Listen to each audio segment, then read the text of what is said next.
त्याचबरोबर माननीय श्री तानाजी लोखंडे सर आणि आपल्या कोजिमचे अध्यक्ष, उपाध्यक्ष, कार्यवाह आणि उपस्थित महिला प्रतिनिधी यांच्या समवेत या कार्यक्रमाची सुरुवात या ठिकाणी होते.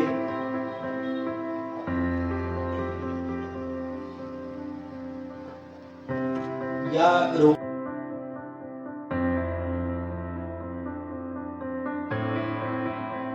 सत्कार आणि त्यांना मार्गदर्शन करणाऱ्या शिक्षकांचा सत्कार अशा पद्धतीचा हा कार्यक्रम आहे.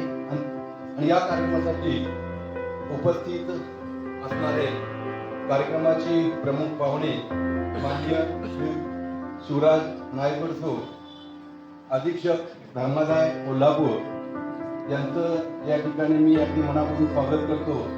कारण सर गेली कित्येक वर्ष कोल्हापूर जिल्हा मराठी अध्यापक संघ वेगवेगळ्या प्रकारची कामं करत असतो. फक्त विद्यार्थ्यांना घडवणे हाच हेतू नसून आमच्या मराठी अध्यापक संघामध्ये जे जे काही घटक आहेत फळाच्या प्रसंगी प्रमुख पाहुणे म्हणून आपल्याला लाभलेले आपल्या धर्मादाय कोल्हापूरचे अधीक्षक आणि संत बाळूमामा ट्रस्टचे माझे अध्यक्ष आदरणीय शिवराज नाईकवाड साहेब, याचबरोबर आमच्या शिक्षण क्षेत्रामध्ये गेले अनेक वर्ष सातत्याने नवनवीन प्रयोग करण्यासाठी प्रयत्नशील असणारे आपल्या कोल्हापूर महानगरपालिकेचे प्रशासन अधिकारी आदरणीय रिया कांबळे साहेब,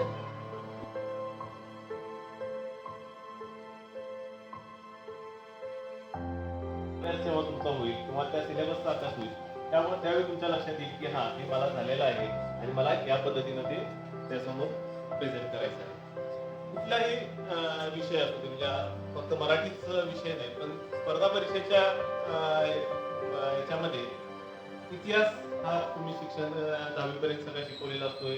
भूगोलचा जसा शिकवून बदलू शकत नाही, त्यामुळे भूगोल तुम्ही शिकवलेला तिथे येत असतोय.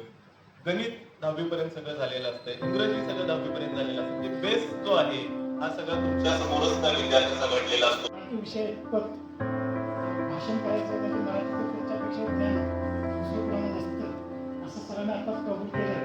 तरी पण त्यांनी तुमच्या क्षेत्राशी संबंधित असलेले भरपूर काही मुद्दे विद्यार्थीच्या दृष्टिकोनातून सांगितले की या मराठी विषयाची गोडी इतकी आहे की ती समजून घेणं महत्त्वाचं आहे.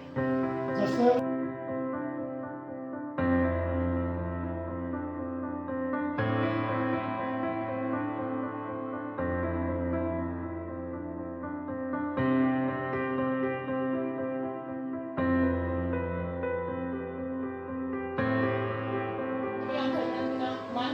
उपस्थित असणारे आदरणीय नायकवडे सर, आदरणीय कांबळे सर, विचार मंचावरती उपस्थित असणारे सर्व मान्यवर आणि आपण सर्वजण.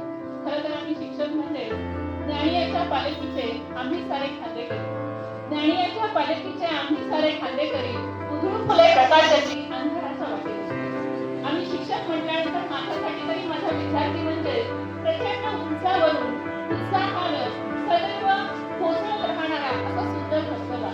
हा धबधबा आणि या धबधब्याचं पाणी स्वयंपणे तसंच समुद्राला जाऊन मिळण्या अगोदर त्याला जर शिस्तीचा बांध घातला, सदाचाराच्या कालव्यातून शिक्षणाच्या शेताकडे जर त्याला वळण आलं आणि जर शिक्षणाचं आणि संस्काराचं खत त्याला चांगल्या पद्धतीनं दिलं तर माणूस तिचं भरगच्च पीक आल्याशिवाय राहणार नाही ही माझी मनोमनी इच्छा असते.